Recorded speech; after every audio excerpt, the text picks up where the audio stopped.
Hasil survei elektabilitas sudah keluar, masing-masing kubu sudah yakin bahwa mereka akan mempertahankan keunggulan atau juga menyalip keunggulan dari paslon lain. Tapi nyatanya juga masih saling serang hingga saat ini, hanya kurang beberapa bulan menuju pemilihan suara April 2019. Serangannya adalah ini dia, saya akan hadirkan kepada Anda. Yang pertama adalah keluar dari Prabowo Subianto, Capres nomor urut 02, yang menyebutkan jangan sebut Menkeu lah, mungkin Menteri Pencetak Utang. Ini adalah kritikan Prabowo Subianto pada saat dukungan alumni perguruan tinggi di Taman Mini, Jakarta Timur. Kalau menurut saya jangan sebut lagi lah ada Menteri Keuangan, mungkin Menteri Pencetak Utang. Bangga untuk utang yang suruh bayar orang lain.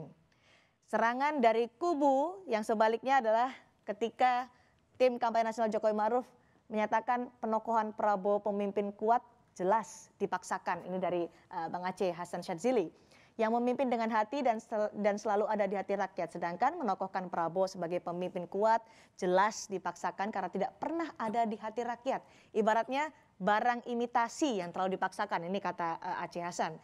Kepemimpinan yang kuat adalah kepemimpinan yang kokoh seperti batu karang. Tidak goyah dihantam hoax, ujaran kebencian dan fitnah.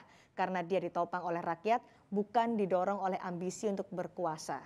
Ini dia, Prabowo baru sampai menjual imajinasi, disampaikan oleh Aceh Hasan Syadzili. Soal Menteri Pencetak Utang, Pak Lukman. Iya, saya mau tanya deh sama adik-adik nih, adik-adik mahasiswa nih misalnya. Ya. Anda punya kebutuhan untuk misalnya menyelesaikan kuliah. Kemudian Anda pinjam uang ke bank, mau nggak bank kasih? Posisi sekarang, mau nggak bank kasih? Artinya? Nggak mau, karena bank belum percaya sama Anda. Ya, bank belum percaya.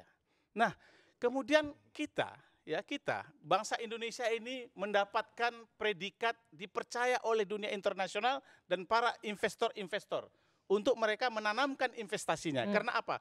Karena size ekonomi kita yang kuat. Ya, jangan dilihat dibandingkan jumlah hutang kita dengan jumlah hutang masa Orde Baru. Jadi kalau disebut Menteri Pencetak Utang? Tidak bisa seperti itu. Bandingkan dengan size-nya ekonomi kita. Semakin kuat ekonomi kita, maka tingkat kepercayaan dunia internasional, dunia usaha. Jadi Menteri Pencetak Utang, menurut kalau Anda? dikatakan sebagai Menteri Pencetak Uang sekarang sudah dibantah langsung oleh jajaran Kementerian Keuangan. Bukan uang, utang. Bukan saja Menteri Keuangan Sri Mulyani yang membantah, tapi seluruh jajaran Kementerian Keuangan membantahnya. Karena apa? Tunggu dulu, belum selesai ini. Singkat saja, kita harus ada dengan narasumber yang lain. Gantian. Kita ini bukan hanya pemerintah, tapi DPR ini tahu benar seberapa besar hutang yang boleh kita pinjam. Ya, seberapa besar maksimal hutang yang boleh kita pinjam. Dan itu kesepakatan antara pemerintah dan DPR. Baik, Tuan Lukman Edi yang saya hormati, saya mau tanggapi begini. Pak Prabowo itu mengkritik sebagai oposisi. Mengkritik niatnya untuk negara kita lebih baik. Yang dimaksudkan oleh Pak Prabowo adalah memang data menunjukkan ada penambahan utang yang cukup signifikan. Sampai 4.000 triliun dan diakui oleh Bu Sri Mulyani. Walaupun Bu Sri Mulyani berargumen, biasa kok negara-negara lain juga utang. Bahkan kita belum melanggar undang-undang, masih rasio utang kita dengan PDB masih di bawah 30%. Nah, ini kalau ini clear Clear, oke. Kalau ini yang diungkapkan setuju gitu. Clear. Tapi di sini kita mau menyampaikan kepada teman-teman semua seluruh Indonesia.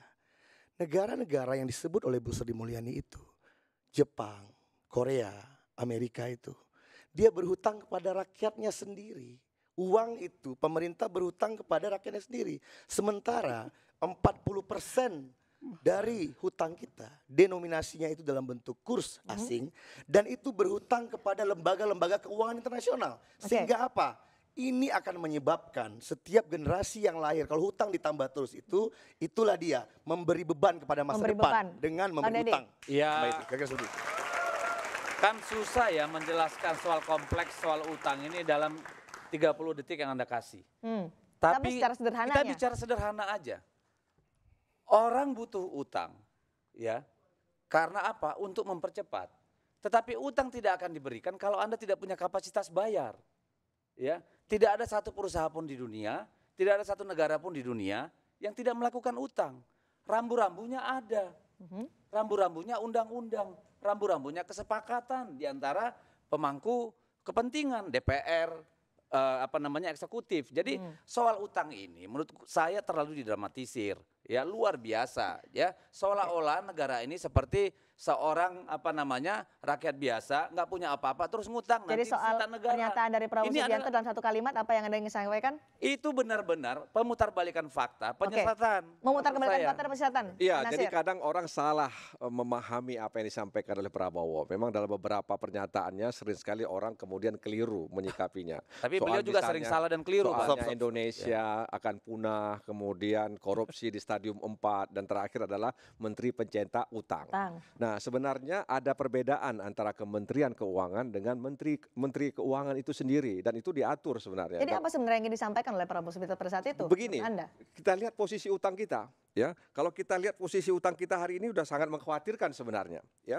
Dari 2014 Desember 2000 sampai Desember 2018 utang pemerintah itu naik 2.609 triliun menjadi 4.418. Berapa persen dari PDB? Atau naik 1.000. Berapa persen dari PDB? 9 triliun. Berapa yang dibuat Itu pemerintah artinya saat Berapa apa? persen dari PDB? Artinya Saya mau apa? tanya. Artinya bahwa utang itu naik dibandingkan dengan SBY yang 10 tahun. Sesuai dengan Saya pertanyaan, tanya, Tidak naik silakan. seperti berapa itu. persen dari Jadi PDB? untuk apa kemudian negara berutang? Eh, Ya, oke. walaupun jangan kemudian kita menjustifikasi negara-negara lain juga berutang. Baik. Saya Sini, mau sini, tanya. saya mau nambahin. Masa begini? Tahan dulu. Pak, Oke. Mana saya mau janjinya tanya, begitu yang loh. Anda Nggak sebut boleh itu berapa kemudian. persen dari PDB kita? Udah saya jelaskan. Saya bilang Ya. tadi kan udah bilang dia masih oke. Nah, 30%. iya. Tapi yang saya bilang tadi kita mengkritik kalau bisa kita itu mengurangi utang dan sumber itu dari dalam negeri. Teman-teman, penonton semua, Ya. gampang ini. Kalau mau pemerintahan yang nambah-nambah utang, pilih Pak Jokowi. Iya. Tapi Nah, kalau mau pemerintahan ini yang yang mandiri, menyesatkan. Oke, uang dari diri silakan sendiri, jawab. pilih Prabowo Sandi. Oke, silakan Ini- jawab. Pak Deddy. ini Bedanya nampak. Ini kan yang seolah-olah- berutang menyesatkan. sama senang dengan Oke, malu. sudah dapat poinnya Ini Pak bukan Deddy. hanya menyesatkan Deddy. kita Ya, di sini, ini kan tapi menyesatkan seolah-olah- rakyat Indonesia. Ya, Oh enggak dong, Ya. setiap Bukan. tahun Tahan utang kita dulu, naik tahan kok dulu. Ya, tapi 400. berapa Pak persen Deddy. dari PDB? Bukan persoalan Nah, berapa Pak Deddy, persen. silakan. Kan sudah disampaikan oleh Minta Oke. tadi. Ini kan- Tahan Jadi dulu. undang Saya pikir memperbolehkan pesan Iya, kita sudah tapi jelas. sudah dapat poinnya Kalau juga. negara ini Undang-undang utang, Oke. silakan. Pilih, Pak Pak berutang. Jokowi. Kalau Kalau ingin ingin Baik. sesuai bebas dengan utang, pilih 30% Prabowo. dari Pak PDB. Lukman, tahan saya beri kesempatan untuk Pak Artinya Deddy. kita Iya. sanggup untuk membayarnya. Pak Deddy silakan. ya Sanggup jadi dari gini, mana, Mas? kembali saya bilang, ini kan seolah-olah pemerintah tidak berusaha mencari dana dari dalam. Ya, langsung pinjam ke luar negeri. Kita buka kok obligasi segala macam. Kita tahu sendiri berapa banyak uang yang di luar negeri, termasuk mungkin uang Pak Prabowo dan Sandiaga Uno, ya, yang cukup besar saya kira luar negeri. Jadi jangan serta-merta bilang, oh cari dulu dong dari dalam. Ya ampun, kita kan kayak ngomong sama anak kecil. Ya Diakui seolah-olah kan, tidak namanya diusahakan. diakui sama dia, Tidak, diakui, bukan ya. begitu. Ini kita harus akuin dong. Ya. Memang masalah kita adalah bahwa di situ pun pasar keuangan kita itu dibanding Filipina misalnya lebih buruk. Tapi ini karakter orang kita lebih suka nyimpan uang di luar negeri. Makanya muncul nama Pak Prabowo dan Pak Sandiaga Uno di Panama Paper misalnya. Itu kan karena itu salah satu contohnya gitu loh. Oke. Jangan bicara utang nih, ini soal pribadi. Baik. Pribadi aja. Pak Sandiaga Uno, Pak Prabowo utangnya juga besar Jadi, loh. soal gitu tadi loh. apa argumen yang Jadi jangan disampaikan? seolah-olah utang itu dosa. Ya, Oke. utang itu ada dalam suatu sistem Baik. mekanisme Utang- yang diatur dengan baik. Utang bukan gitu dosa, loh. Pak Ya, Mirta. Pokoknya Sita. sederhana Iya. aja. Kalau Saya- ingin pemerintahan yang menambah utang sehingga kita punya beban masa depan, pilih Pak Jokowi. Tapi kalau kita ingin mandiri secara ekonomi, pilih Prabowo Soal ini Sandi. Pak Lukman, silakan. Caranya, jangan ngomong Silakan, doang. silakan Pak Jadi Lukman. begini, ini pernyataan-pernyataan seperti inilah yang sering dikeluarkan oleh Pak Prabowo dalam setiap kampanyenya. Pernyataan-pernyataan yang membodohi masyarakat, Oh, tidak. ya, yang mencuci otak membodohi? masyarakat sehingga Bentar, kemudian dengar dulu apa lama-lama masyarakat itu bisa percaya dengan segala macam berita Saya bohong, nggak berita Jadi terima. apa hoax, jawabannya jelaskan argumennya? dramatisasi Sebentar. terhadap Saya nggak terima. segala Bentar. macam persoalan. Soal hutang misalnya, ya, kita tahu bahwa ada kesepakatan antara DPR dan pemerintah bahwa kita tidak boleh lebih dari 30% dari PDB kita kalau kita mau berhutang. Kesempatan DPR dan juga pemerintah ya. Ini sudah Oke. kesepakatan. Oke. Dan banyak negara yang bahkan membuat 60% di undang-undangnya terhadap PDB. Kita cukup konvensional dengan menetapkan angka 30% dari PDB. Dan itu tidak pernah terlewati oleh pemerintahan Pak Jokowi selama 4 tahun Yang ini. artinya secara Hanya sederhana- 29% Jadi dari begini. PDB Sebentar. hutang kita. Itu artinya apa? Kita punya kemampuan yang kuat. Size ekonomi kita ini 5 tahun ke depan ketika Pak Jokowi memimpin Indonesia kembali, maka menjadi 5 terbesar di dunia. Oke. Soal hutang-hutang segitu itu masalah kecil. Baik, nanti akan dijawab oleh kubu Jadi, pasangan saya ingin Capres-Cawapres menambahkan, 02. Masalah besar Tidak, itu Pak utang, bukan Lukman, masalah kita kecil. jeda. Kami akan segera kembali selepas jeda.